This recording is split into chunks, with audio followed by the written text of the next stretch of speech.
শুনেছে। এটা কিন্তু আমরা বই পুস্তকে পড়িনি,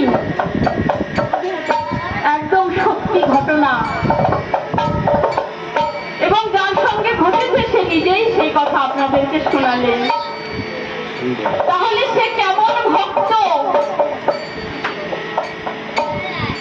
সত্যি কথা বলতে কি,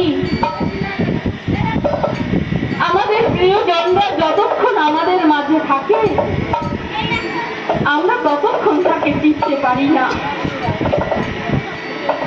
সে যে কত বড় ভক্ত আমরা তাকে বুঝতে পারি না।